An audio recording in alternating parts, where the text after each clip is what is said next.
창세기 1장 1절 한 절이므로 우리 성도님과 함께 합독하겠습니다. 다 같이 우리 1장 1절을 읽겠습니다. 시작. 태초에 하나님이 창조를 창조하시니라. 아멘. 하나님께서 태초를 여시다. 우리의 삶도 새롭게 여신다. 라는 제목으로 함께 은혜를 나누고자 합니다. 어느 날 한 조각가가요, 길을 가다가 벌어진 큰 돌멩이를 발견했어요.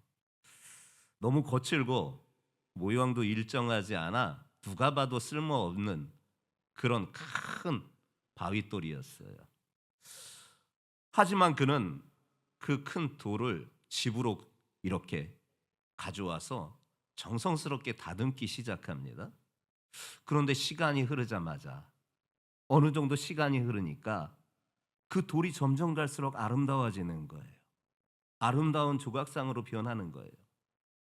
그리고 마침내 완성되었을 때 많은 사람들이 그 조각상을 아름다움을 보고 감탄을 막지 못했습니다. 이것이 생각하는 사람 로댕, 바로 그의 이야기이기도 한 것입니다. 이처럼 우리가 볼 때에는 무가치하고 쓸모없어 보이는 것 같아도 능력 있는 조각가의 손에 맡겨지면 새로운 작품이 되지 않습니까? 그런데 여러분, 세상에 그 어떤 최고의 조각가보다도 비교할 수 없는 분이 계십니다. 그분이 하나님이십니다. 그 하나님께서는 최고의 작품을 가지고 계십니다. 바로 여러분들이십니다. 여러분들은 그분의 명작이십니다. 여러분은 그분의 최고의 걸작품입니다. 어떤 대전가수는 그래서 이렇게 노래했는지 모르겠습니다. 사람이 꽃보다 아름답다라고. 우리는 아름다운 자녀를 볼 때마다 감탄합니다. 장엄한 산맥을 볼 때마다, 또한 끝없이 펼쳐져 있는 바다를 볼 때마다, 밤하늘에 수놓은 수많은 별들을 볼 때마다 참 감탄을 맞이하지 않으면서 하나님의 솜씨가 멋지다, 그리스도인으로서 그렇게 감탄을 할 때가 많습니다. 그러나 성경은 이보다 더 위대한 작품이 있다고 말합니다. 그 위대한 작품이 바로 사람입니다. 창세기 1장 27절부터 28절에 이렇게 말씀하는 바가 있습니다. 하나님이 자기 형상 곧 하나님의 형상대로 사람을 창조하시되 남자와 여자를 창조하시고 하나님이 그들에게 복을 주시며 하나님이 그들에게 이르시되 생육하고 번성하여 땅에 충만하라, 땅을 정복하라, 바다의 고기와 하늘의 새와 땅에 움직이는 모든 생물을 다스리라 하시니라. 하나님께서 최고의 걸작품을 남겨주셨는데 그게 사람이라는 거예요. 어떻게 자기 형상을 따라 만드셨대요. 당신의 모양대로 만드셔서 그렇게 남자와 여자를 창조하셔서 복을 주셨다라고 말씀하고 있는 것입니다. 하나님께서 온 우주를 창조하시면서도 오직 사랑만을 당신의 형상대로 만드시고 복을 주셨습니다. 이것은 우리가 단순한 피조물이 아니라 하나님께서 특별한 목적을 가지시고 특별한 사랑 가운데 지은 최고의 걸작품이라는 것을 알려주고 있는 것이에요. 그래서 사람은요, 하나님 없이는 못 사는 거예요. 믿습니까? 인정하십니까? 그래서 사람은 하나님 없이는 못 사는 거예요. 프랑스의 철학가 파스칼이 말한 것처럼 하나님 없이는 우리는 무의미한 혼동 속에서 방황할 뿐이다. 10분 동의합니다. 하나님이 없는 우리의 인생은 무가치하고 무의미하게 살아갈 수밖에 없습니다. 그런데 하나님이 계시면 우리의 인생은 변화되는 것입니다. 새로운 삶의 목적이 생기는 것이고 또한 그분의 사랑 안에서 그분의 이끄시는 역사를 경험하게 되는 것입니다. 우리 인생의 시작도 우리 인생의 변화도 우리 인생의 마무리도 주관하시는 분은 오직 하나님뿐이신 줄 믿습니다. 우리는 그 하나님을 어떻게 믿고 의지하여야 하는가? 오늘 함께 말씀을 통해서 은혜를 나누고자 합니다. 하나님은요, 질서의 하나님이시라는 것입니다. 1절 말씀을 우리 한번 다시 합독해 보겠습니다. 시작. 그래요. 이 1절은 태초에 하나님이 천지를 창조하시니라 라고 분명하게 밝히고 있습니다. 여기에서 태초란 이 단어가요, 히브리어로 단어로 보게 되면 베레시트라는 단어를 쓰고 있는데 시간의 시작이라는 의미예요. 모든 창조의 기초가 되는 것이고 하나님이 시간의 주관자가 되신다라는 뜻이에요. 또한 창조하다라는 동사가 나오잖아요. 히브리어로 보게 되면 바라라는 동사를 사용하는데 하나님이 무에서 유를 창조하시는 행위를 뜻하는 거예요. 이 단어는 오직 하나님에게만 사용되는 단어예요. 그분의 위대하시고 정말 독특한 능력이신 무에서 유를 창조하시는 분이시라는 거예요. 즉 이 말씀을 요약하자면 하나님께서 시간의 주관자가 되어서 무에서 유를 창조하시는 위대하고 독특한 능력으로 천지를 창조하셨다라는 거예요. 그리고 그분께서 2절에 말씀하는 바가 있습니다. 땅이 혼돈하고 공허하며 흑암이 깊음 위에 있고, 이렇게 말씀하고 있습니다. 즉 무슨 말씀이냐? 창조 이전에는 혼돈과 공허와 흑암, 어두움 상태였다라는 거예요. 근데 하나님께서 창조로 통하여서 이 흑암과 공허와 이 혼돈을 질서 속에서 다시금 세우시는 거예요.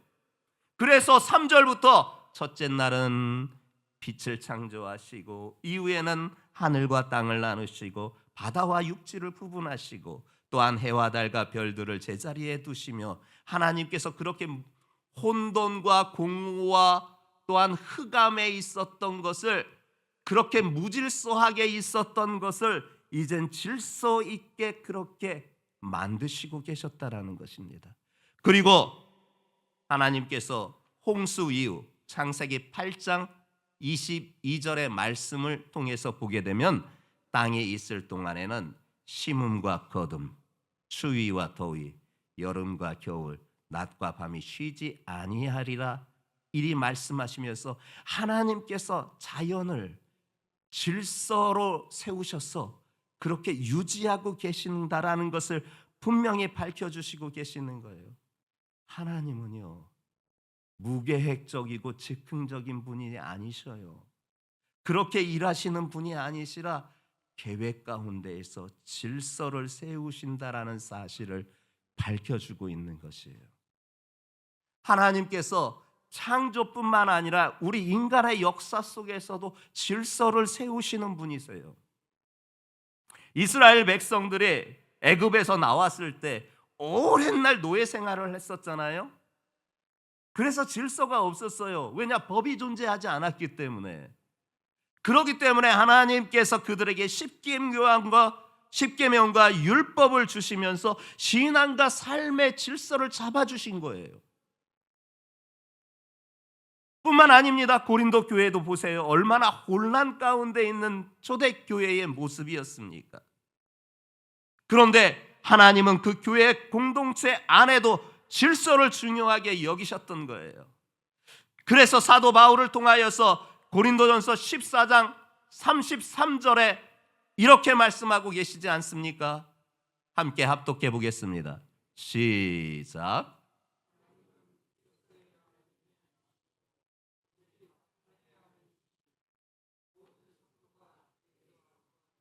그래요. 하나님께서 교회를 세우셔서 그 교회 공동체 안에도 혼돈이 아니라 질서를 세우셔서 그 질서를 따라서 그 교회가 세워나가기를 원하셔서 이와 같이 사도 바울을 통해서 하나님은 무질서의 하나님이 아니시다, 오직 화평의 하나님이다 말씀하시면서 교회도 질서를 세우시면서 나가는 것, 그것이 필요하다라는 것을 강조하고 있음을 보게 됩니다. 많은 사람들이요, 삶의 혼란을 겪고 있잖아요. 방황하는 사람도 참 많고요. 남 얘기 같으나 우리들 얘기잖아요. 지금 삶이 남에겐 말할 수 없으나 엉망 같고 희망이 보이지 않는 것처럼 참 그렇게 느껴질 때가 많잖아요. 남 얘기하는 게 아니라 우리들 얘기하고 있는 겁니다. 하지만 성경은 태초에 하나님이 천지를 창조하시니라 분명히 밝히시면서 이 창조 사역이 단순한 과거의 사건으로 머무는 것이 아니라 지금도 하나님께서 새롭게 시작을 주신다라는 희망의 메시지를 담고 있는 것입니다. 하나님께서는 새로운 시작을 주실 수 있는 것입니다. 하나님을 의지하면 우리의 삶도 하나님의 질서 안에서 새롭게 세워지는 역사가 있는 것입니다. 하나님은요, 그렇게 우리의 삶이 혼돈과 공허와 흑암 가운데 있는 이 상황을 세상 창조 가운데에서도 그리했듯이 다시금 질서 있게 세우시는 하나님이신 것입니다. 오늘 그분을 만나시기를 주님의 이름으로 축복합니다.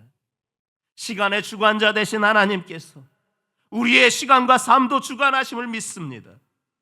걱정과 불안으로 가득 찬 우리의 삶이지만 우리의 삶이 그분의 손에 달려 있는 것이 믿어지고 그분을 의지한다면 지금 우리의 삶이 혼돈과 공허와 흑암 가운데 있다 할지라도 그 모든 것을 하나님께서 질서 있게 새롭게 변화시키는 은혜가 있을 줄 믿습니다. 우리는 하나님이 세우신 그 질서를 따라서 마침내 평안과 안식의 기쁨을 누릴 줄 믿습니다. 오늘 이 시간이 그 시간이 되시기를 주님의 이름으로 축복합니다. 누군가에게도 고백할 수 없고 누군가도 알리고 싶지 않은 내 인생의 혼돈과 공허함과 흑암의 그 어두움이 하나님의 질서의 손길이 만져져서 그것이 거두어지고 하나님의 질서 가운데에서 새롭게 세워지는 우리 성도들 모두가 되시기를 예수님의 이름으로 축복합니다. 창조의 하나님은요, 과거에만 일하신 분으로 끝나지 않습니다. 지금도 일하십니다. 예수님께서 요한복음 5장 17절에 분명히 이 사실을 우리에게 일러주셨습니다. 합독해 보겠습니다. 시작.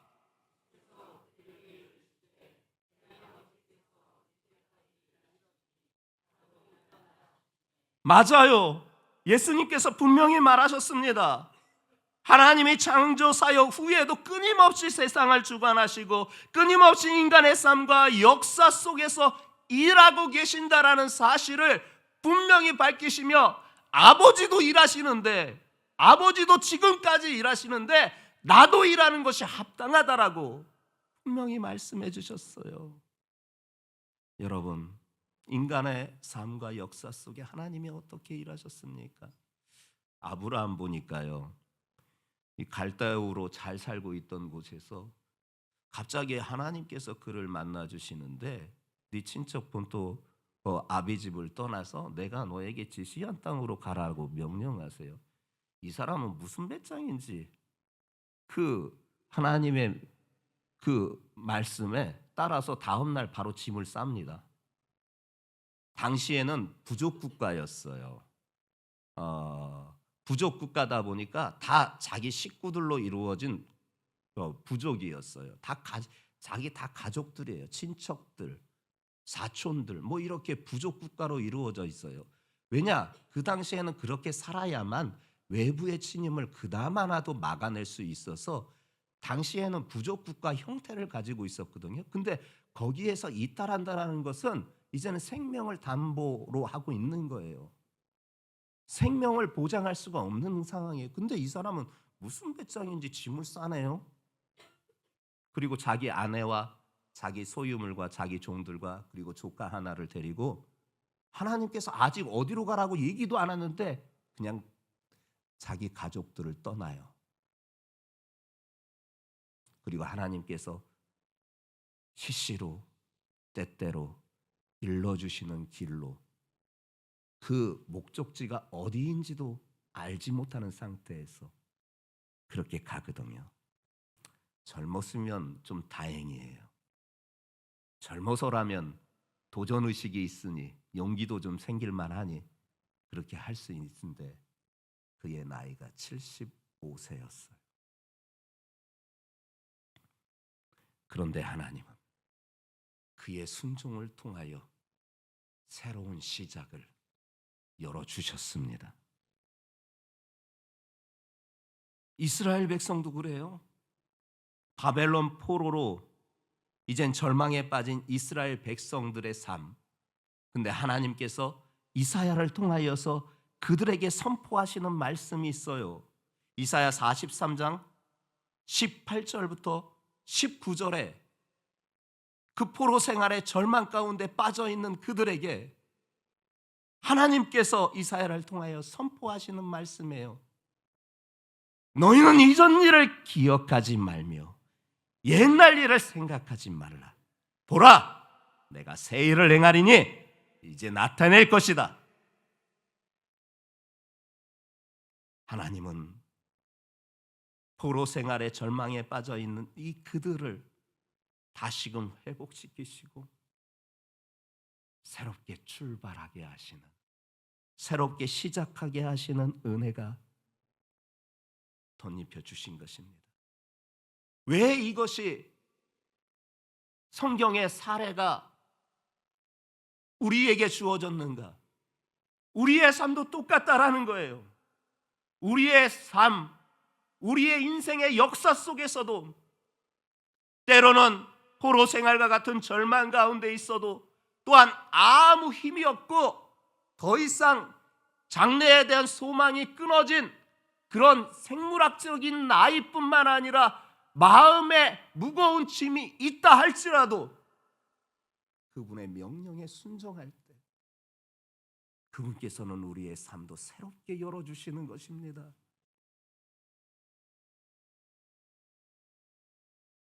그래서 우리는 과거에 묶여 있으면 안 됩니다. 과거에서 벗어나야 됩니다. 하나님은 실패와 실수 속에서도 우리에게 새로운 기회를 주십니다. 우리가 하나님의 뜻을 따라갈 때 하나님은 우리를 새롭게 창조하여 주실 줄 믿습니다. 그리고 하나님께서는 우리의 삶을 새롭게 빚어주실 줄 믿습니다. 예레미야 18장에 보니 토기장 비유가 나옵니다. 토기장이가 진흙을 가지고 자기 마음대로 자기 쓸만한 그릇을 이렇게 빚듯이 우리의 인생을 그렇게 빚어주신다라는 것입니다. 우리의 삶을 그렇게 빚어주신다라는 것입니다. 그 비유를 통해서 하나님은 우리의 삶을 아름답게 재창조하실 뿐만 아니라 또한 아름답게 쓰임받게 역사하여 주실 줄 믿습니다. 분명히 변화와 성장을 우리는 기대하며 그분 앞에 나아가야 되는 것입니다. 우리는 멈춰 있을 수 없는 사람들입니다. 우리는 앉은뱅이처럼 주저앉아 있을 수 없습니다. 우리는 다리가 불편한 이들처럼 앞으로 행하지 않는 자들이 되면 안 됩니다. 우리는 소경처럼 앞을 보지 못하는 자들이 되지 말아야 되는 것입니다. 하나님이 나와 함께 하시면 앉은뱅이 된 다리가 일어날 것이고 그리고 보지 못하는 것을 보게 되는 역사가 나타날 줄 믿습니다. 그래서 우리는 반드시 새롭게 다시 시작하는 놀라운 은혜가 우리 앞에 펼쳐질 줄 믿습니다. 하나님과 동행하는 삶에 여러분들의 삶이 되어서 이 같은 은혜와 축복이 임하시는 성도들 되시기를 예수님의 이름으로 축복합니다. 우리는 이와 같은 창조 신앙을 가져야 하는 것입니다. 창조 신앙이 무엇입니까? 하나님이 이 세상의 창조주이심을 믿고 우리는 그분의 주권을 믿고 신뢰하는 삶, 이것이 바로 창조 신앙 아닙니까? 우리는 이 창조 신앙으로 새롭게 될 수 있는 것입니다. 단순히 하나님이 천지를 창조하셨다라는 사실을 인정하는 것에서 그쳐서 그분께서 우리의 삶도 새롭게 하실 수 있으심을 믿는 것, 이게 창조 신앙입니다. 히브리서 11장 3절에 이렇게 말씀하는 바 함께 합독해 보겠습니다. 시작.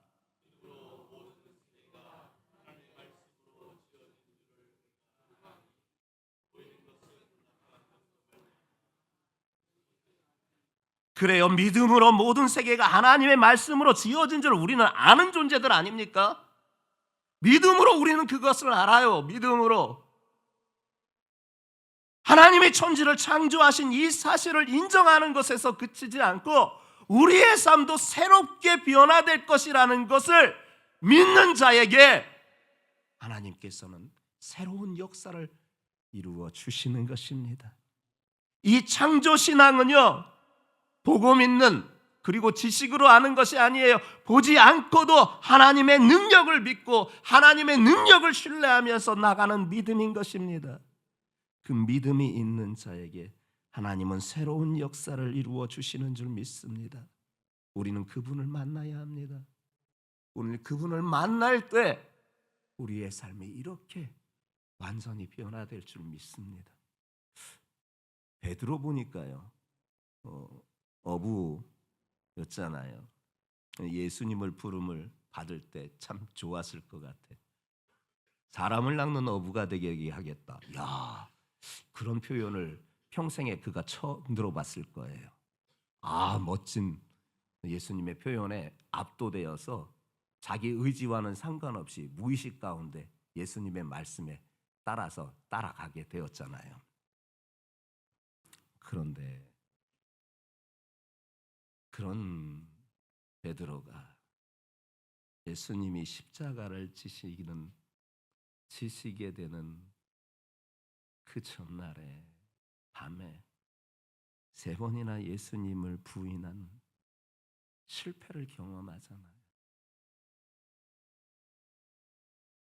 하지만 그럼에도 불구하고 부활하신 예수님이 그를 찾아가 만나주시고 그를 회복시키잖아요.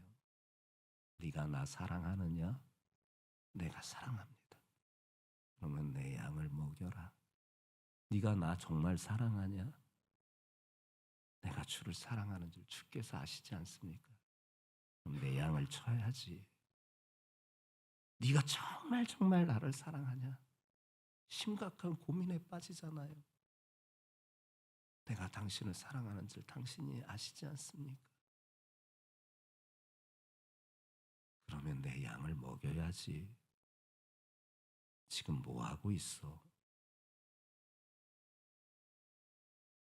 예수님께서 실패를 경험한 그의 인생에 찾아오셨어. 먼저 손 내미시면서 기회를 주신 거예요. 그 손을 그가 잡았기에 위대한 사도로 살아갈 수 있었던 거예요. 바울도 마찬가지잖아요. 예수 믿는 자들을 얼마나 박해했는지 아마 1등일 것 같아. 그런데 예수님을 만남으로써 변화되잖아요. 그리고 전도자의 삶을 살잖아요. 자기가 그렇게 핍박했던 것처럼 그보다도 더한 핍박을 받음에도 불구하고 예수 전하는 사명으로 살잖아요. 사마리아 여인 보세요. 남편이 5인데 지금 있는 사람도 나는 남편이 아니래요. 어떻게 그걸 아셨는지. 그런데 그런 그 여인을 예수님 만나 주셨을 때 그의 과거의 상처, 부끄러운 삶을 가진 여인이었으나 예수님을 만나고 나서 메시아를 만났다고 기쁨으로 마을에 가서 메시아 만났다고 복음을 전하는 삶으로 변화되지 않습니까? 이처럼 예수 믿고 의지하는 자는 과거의 연약함을 벗어번지고 새로운 삶으로 우리를 이끌어 주시는 줄 믿습니다. 그 같은 은혜로 충만한 우리 성도들 되시기를 예수님의 이름으로 축복합니다. 창조 신앙을 가진 사람만이 이같이 변화될 수 있는 것입니다.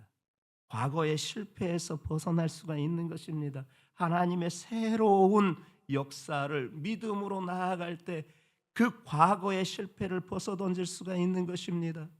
그리고 하나님의 계획을 신뢰하시기 바랍니다. 우리를 향한 하나님의 계획이 있다라는 사실을 믿으시기 바랍니다. 예레미야 29장 11절에 그분께서 분명하게 말씀하십니다. 여호와의 말씀이니라. 너희를 향한 나의 생각을 내가 아나니 평안이요 재앙이 아니니라. 너희에게 미래와 희망을 주는 것이니라. 분명히 그분께서 말씀하셨습니다. 하나님은 우리를 향한 계획을 가지고 계시고 우리에게 평안을 주시고자 하는 일이시고 또한 미래를 열어주시고 희망을 주시기 위한 역사를 이루어 가고 계시는 줄 믿습니다. 그래서 새로운 삶의 태도가 있어야 됩니다. 안 된다 버려야 합니다. 못한다 버려야 됩니다. 나는 무가치하다 버려야 됩니다. 여러분은 할 수 있습니다. 내게 능력 주시는 자 안에서 내가 모든 것을 할 수 있느니라. 그분이 나와 함께하기에 나는 뚫고 일어설 수 있을 줄 믿습니다. 홍해가 놓여 있습니까? 광야가 길게 펼쳐져 있습니까? 끝없는 터널로 암흑 가운데 있습니까? 요단강으로 길을 멈춰 섰어야 했습니까? 그러나 여러분들이 그분을 의지하는 믿음을 가질 때, 그분에 대한 굳건한 믿음을 가질 때 홍해는 길을 낼 것이고 광야는 길을 낼 것이고 요단은 길을 낼 것입니다. 그래서 우리는 약속의 땅, 적과 꿀이 흐르는 하나님의 축복의 장소로 우리를 이동시켜 주실 줄 믿습니다. 그 믿음의 역사가 우리 성도들 모두에게 나타나시기를 예수님의 이름으로 축복합니다. 하나님은 단순한 우리의 삶의 개선이 아니라 창조 사역에 하셨던 것처럼 우리의 삶의 혼돈과 공허와 그 흑암을 몰아내 주시고 새로운 질서를 세우셔서 우리를 새롭게 세워 나가시는 역사로 우리를 새로운 피조물로 세워 주실 줄 믿습니다. 고린도후서 5장 17절이 그래서 이렇게 말씀하고 있는 것이 아니겠습니까? 함께 합독해 보겠습니다. 시작.